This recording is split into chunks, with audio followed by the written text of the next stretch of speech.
chung phiền âu bor hoi sin a na dot mi phun na kan ram na kho sa ruang mang câu chang dù lê va băng leng do val tha tam pi ar bang an vai cha par thir ri ngai na thong hai lung pha mi thi riai bang su kluang thuk chin pha dot na lung pu mo zan dom kho lo chang si vang hi ko chua hao nar mel mu kut lai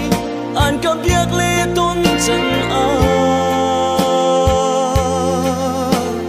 nan kom hoi sin te a rao tha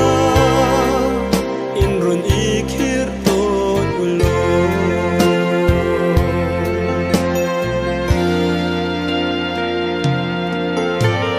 chin ram le mi phun dot ruang a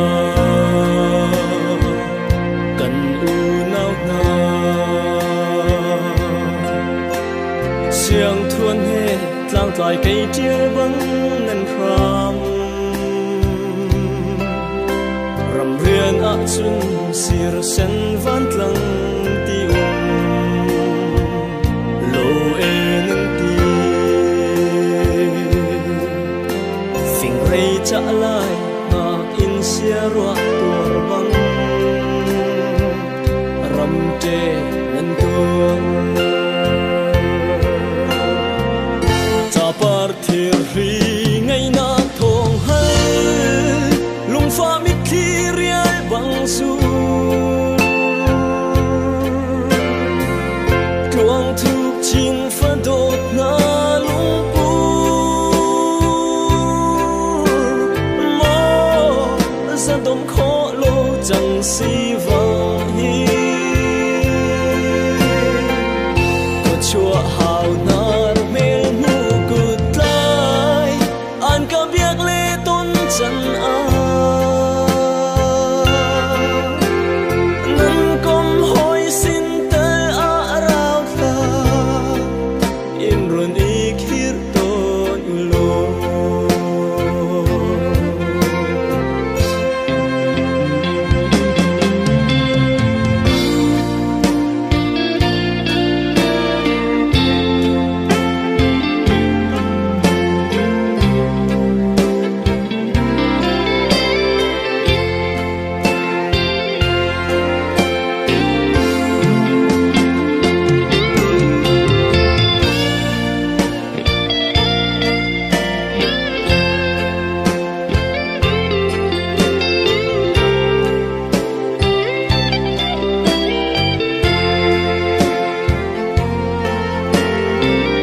cha par thir ri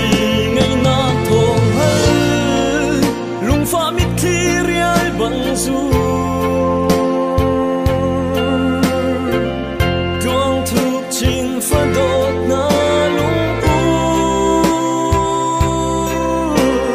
mo za dom kho lo chang si vang hi ko chua hao nar mel mu kut lai an ka biak le ton chan a